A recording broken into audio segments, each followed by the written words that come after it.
Hi, Manna family. You know, during this time of coronavirus and our social distancing, we've probably all had an opportunity to try new recipes.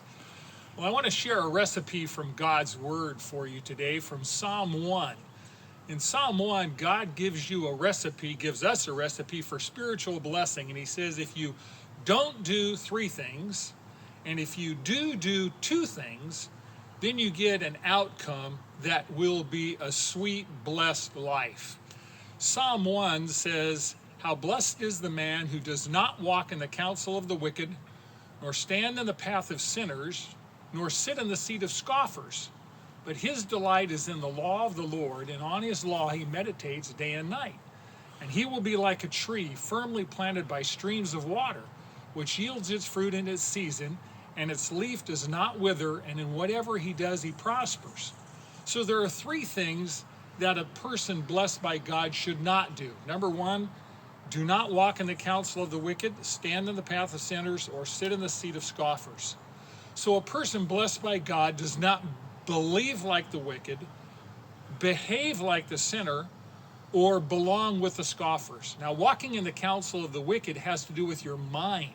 It has to do with who's got you influenced and what thoughts and philosophies do you let into your mind.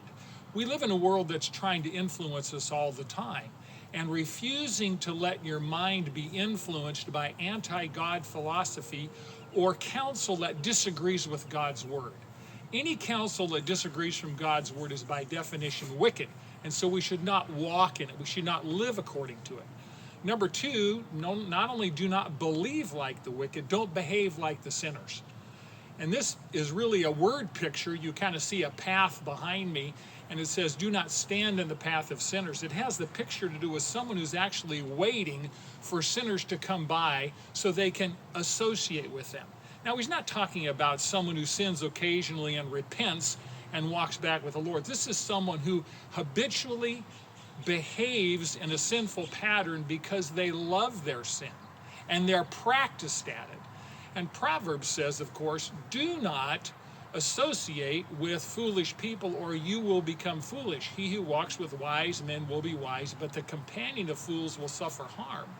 So don't make it a practice to become intimate with people who love their sin, or they will teach you and I to sin. So don't believe like the wicked, behave like the sinners, and don't belong with the scoffers. This has to do with actually a progression. You're walking with, you're waiting for, and you're sitting down with. You are now intimately affiliated and identified with people who mock and ridicule God. We live in a culture that is filled with people that ridicule and mock God. Believe it or not, the seat of scoffers for most people is the easy chair in their living room in front of the big screen. Media is filled with people that mock and scoff God, and they will teach you to doubt God if you listen to them and allow them to influence you. So the three things not to do. Now the two things to do. Delight yourself in the law of the Lord and meditate on it day and night. You know, last night Marin made nectarine cobbler.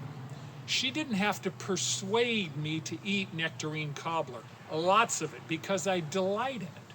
And the same thing is true of God's word. When you delight in God's word, you want to get the nutrition from it. You delight in spending time with it and letting it teach you and encourage you. So when you delight yourself in the Lord, it brings you joy.